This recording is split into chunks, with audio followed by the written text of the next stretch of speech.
Alhamdulillah, alhamdulilladzi khalaqa samawati wal arda wa ja'ala dzulumati ila nur, summa alladziina kafaru bi rabbihim waladzi khalaqakum min tin, summa qala jalan wa ajalun musamma indahu summa antum tamtarun. Wa huwa Allahu bis samawati wa fil ardi ya'lamu sirrakum wa jahrakum wa jahrakum wa asirrum. Asyhadu an la ilaha illallah wahdahu la syarika lah, innahu ilahul wahid, Allahu la ilaha illa huwa rabbul arsyil azim, Allahu la ilaha illa huwal hayyul qayyum, Allahu la ilaha illa huwar rahmanur rahim. Segala pujian bagi Allah yang telah menciptakan samawat dan bumi dan mengadakan gelap dan terang, namun orang-orang kafir mempersekutukan sesuatu dengan Tuhan mereka. Alhamdulillah, saudara, marilah kita panjatkan kepada Tuhan Masa puji syukur semuanya hanya Allah semesta alam yang telah memberikan kepada kita petunjuk-petunjuknya agar senantiasa kita diberikan keselamatan di dunia maupun di akhirat. Saudaraku yang dimuliakan Allah, sebenarnya Allah senantiasa membimbing manusia dengan petunjuk-petunjuknya agar manusia dalam menjalani hidup yang baik dan mencapai kebahagiaan di dunia sampai di akhirat kelak. Namun ada beberapa alasan mengapa petunjuk Allah yang ada di dalam Al-Quran itu didustakan oleh sebagian dari manusia. Mendustakan petunjuk Allah dapat berakibat yang serius baik di dunia maupun di akhirat. Semuanya akan menerima resiko terhadap para pelaku orang-orang yang mendustakan petunjuk Allah yang ada di dalam Al-Quran.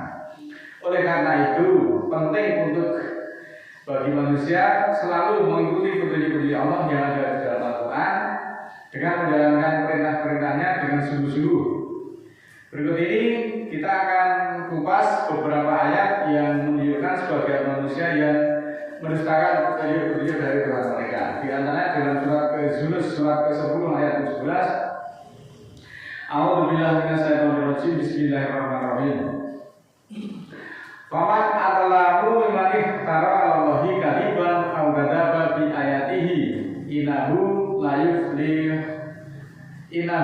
la yuflihul mujrimun. Siapakah yang lebih zalim dari orang-orang yang mengadakan kedustaan atas Allah atau mendustakan ayat-ayatnya, dan tidaklah akan menang orang-orang yang berdosa itu. Nah, inilah orang-orang yang zalim itu, yaitu orang-orang yang mengadakan kedustaan atas Allah, dan orang-orang yang berdusta itu tidak akan menang melawan ketentuan-ketentuan hukum Allah. Selanjutnya dalam surat Ali Imran surat ketiga ayat 178, wa inna minhum la fariqan sinatahum bil kitab linasabuhu minal kitab wa ma huwa minal kitab wa yaquluna huwa in indillah wa ma huwa in indillah wa yaquluna Allahil kadiba wa hum ya'lamun. Dan sesungguhnya dari mereka ada golongan yang memutar-mutar lidahnya pada kitab agar kamu menyangka dia itu dari kitab, padahal dia bukan dari kitab. Mereka mengatakan bahwa dia, maksudnya yang dia katakan itu dari Allah, padahal bukan dari Allah. Mereka mengadakan kedustaan atas Allah sedangkan mereka mengetahui. Jadi sekelompok manusia itu ada yang memutar-mutar lidah membaca kitab agar kita semuanya para pendengar itu menyangka, mengira bahwa yang disampaikan itu dari kitab, padahal itu bukan dari kitab. Kemudian juga mereka mengadakan kedustaan. Mereka mengatakan bahwa ini dari Allah, ini dari Rasul, padahal ini bukan dari Allah, itu bukan dari Rasul. Dan mereka mengadakan kedustaan atas Allah itu sedang mereka mengetahui. Jadi mereka itu dengan sengaja mendustakan ayat-ayat Allah, mendustakan petunjuk Allah yang ada di dalam Al-Quran itu dengan memutar-mutar lidah. Nah, ayat ini menyebutkan tentang orang-orang yang memasukkan kitab dengan memutar-mutar lidah saat membacanya. Mereka kemudian berbohong mengatakan bahwa apa yang mereka baca itu dari sisi Allah, padahal sebenarnya bukan dari sisi Allah. Dan faktanya sekarang itu banyak orang-orang yang juga mengadakan kedustaan. Mereka membaca kitab, diserempet-serempet kitab, muter-muter lidah. Kemudian dia juga mengatakan ini dari Rasul, Qala Rasul. Ini adalah surah Rasul, padahal itu bukan dari Rasul. Orang itu dengan sengaja menyampaikan kedustaan itu dengan berbagai motif, yaitu dengan motif kekuasaan, bisa juga motif politik, bisa juga motif ekonomi, dan juga bisa dengan motif nama besar. Orang-orang yang memutar lidah dengan mengadakan kedustaan atas Allah itu dianggap sebagai tindakan yang sangat serius. Di dalam hal ini adalah penyimpangannya, karena mereka berbohong tentang Allah dan ayat-ayatnya, dan mereka juga berusaha menyesatkan orang-orang lain. Maka faktanya sekarang banyak sekali orang-orang yang tersesat dari garis Allah, dari Al-Quran, hanya karena mengikuti perkataan-perkataan orang yang kemudian diatasnamakan dari Nabi, dari Rasul. Padahal itu bukan dari Nabi, itu bukan dari Rasul, diatasnamakan itu dari Allah. Ini juga perintah Allah yang tidak tertulis di dalam Al-Quran, katanya mereka seperti itu. Padahal semua perintah Allah itu sudah tamat kalimat Rabbika sidqan wa adlan, telah tamat kalimat Allah dengan benar dan adil. Jadi perkataan-perkataan Allah berkaitan dengan hukum itu semuanya sudah tamat, sudah terangkum di dalam Al-Quran. Kemudian ada tokoh-tokoh yang mengatakan ini adalah sebagai hadis qudsi, itu adalah wahyu yang tercecer, wahyu yang tidak masuk di dalam Al-Quran. Ini kan semuanya sama saja dengan mereka itu mengadakan kedustaan atas Allah. Mereka berbohong tentang Allah dengan ayat-ayatnya dengan sengaja untuk menyesatkan orang lain. Nah, orang-orang yang tidak tahu dan mengikutinya secara taklid buta, maka sungguh sesat orang-orang yang melakukan kebohongan seperti itu. Surat ketiga ayat 94 lebih lanjut, wa manif taro al-wahi kadiba min ibadi dalika faulaika humud dzalimun. Siapakah dia mengadakan kedustaan atas Allah sesudah itu, maka dia termasuk orang-orang yang zalim. Jadi orang-orang yang mengadakan kedustaan atas Allah, maka dia itu sebenarnya orang-orang yang zalim. Undur kaifa yaftaruna alallahil kadiba wa kafa bihi isman mubina. Surat keempat, surat An-Nisa ayat 50. Perhatikanlah betapa mereka mengadakan kedustaan atas Allah, cukuplah hal itu sebagai dosa yang nyata, dosa yang besar. Kemudian Allah juga memfirmankan di dalam surat Al-Maidah surat kelima ayat 42, Sama'una lil kadiba kadibi akaluna lisubati wa in ja'uka fahkum bainahum au a'rid anhum wa in tu'rid anhum fala yanduruka say wa in hakamta fahkum bainahum bil qisti innallaha yuhibbul muqsitin, yang artinya selengkapnya sebagai berikut. Mereka memperdengarkan kedustaan dan berusaha untuk kebinasaan, menuju kebinasaan. Jika mereka datang kepadamu, maka hukumlah di antara mereka, atau berpalinglah dari mereka, menghindarlah dari mereka. Jika engkau menghindar dari mereka, tidaklah mereka akan membahayakanmu sesuatu pun. Jika engkau menghukum, maka hukumlah dia dengan cara efektif. Sesungguhnya Allah menyukai orang-orang yang berbuat efektif. Jadi saudaraku, melalui ayat ini, surat kelima surat Al-Maidah ini, kalau ada seseorang yang dianggap tokoh sekalipun kemudian memperdengarkan kedustaan sebagaimana ayat yang saya baca di atas, yaitu mereka mengatakan semua perkataan di atas dari Rasul dengan maksud untuk menyesatkan manusia, menjumpai orang-orang yang seperti itu kita disuruh berpaling atau kita disuruh menghindar. Kalau kamu menghindar dari orang-orang yang berdusta seperti itu, maka tidak membahayakan bagi kamu sekali sesuatu pun. Maka hendaklah kita melaksanakan perintah-perintah ini, jangan mengikuti orang-orang yang mengadakan kedustaan atas Allah. Surat ke-6 ayat 21, wa man atalamu mimanif tara Allahi kadiban aw kadzaba bi ayatihi innahu la yuflihul dzalimun. Dan siapakah yang lebih zalim daripada orang-orang yang mengadakan kedustaan atas Allah atau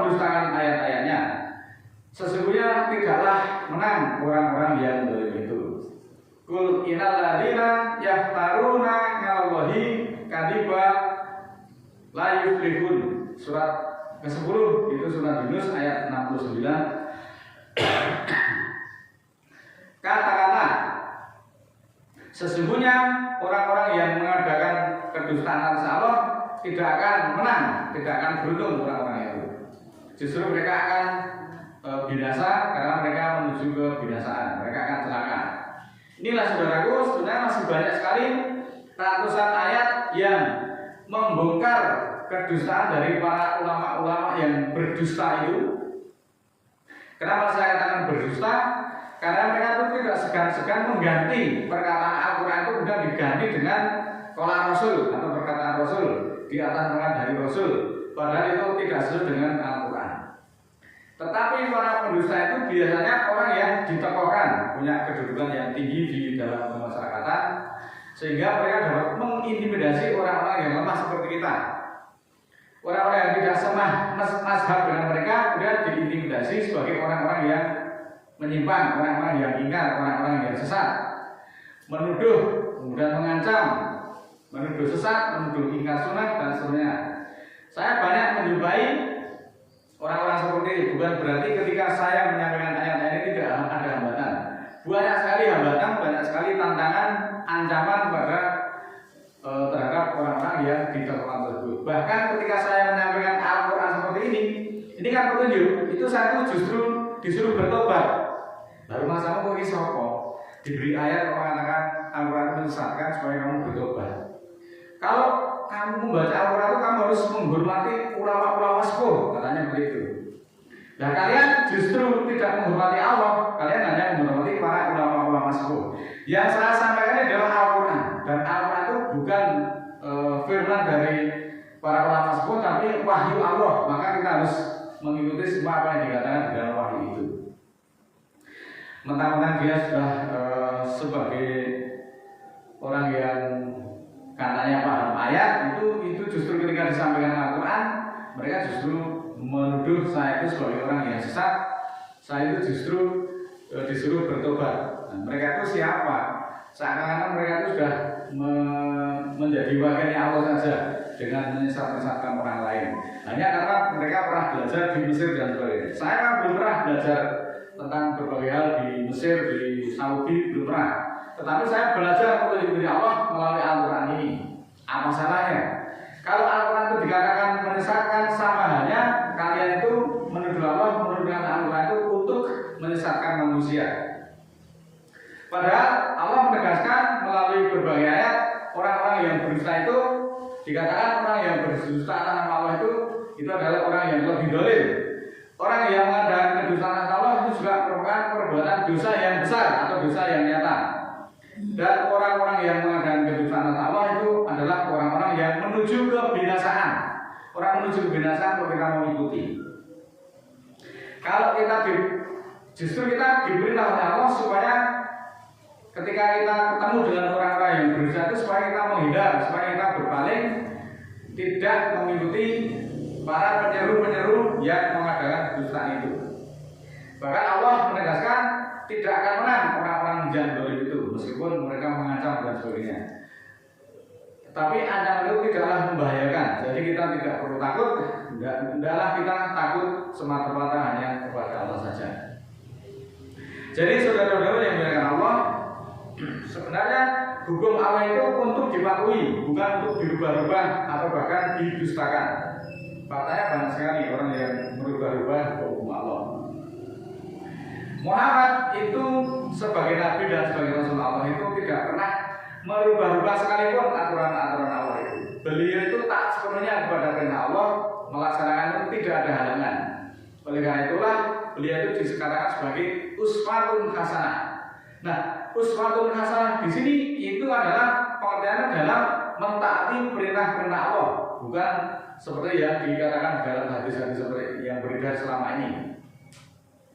Sekali lagi ketika saya sampaikan ayat-ayat ini banyak sekali saya mendapatkan tuduhan dan berbagai macam ancaman, tetapi kita tidak perlu takut terhadap ancaman orang-orang yang dolim itu.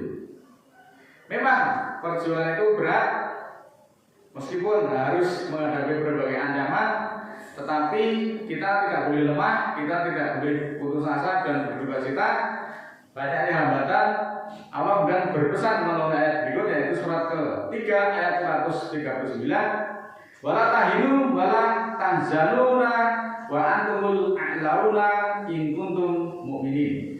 Dan janganlah lemah dan jangan berduka cita, sesungguhnya kamu lebih tinggi jika kamu beriman. Nah, saudaraku, inilah jaminan dari Allah yang membuat orang-orang beriman itu tidak pernah gentar menghadapi ancaman dari para pendusta-pendusta agama yang zalim.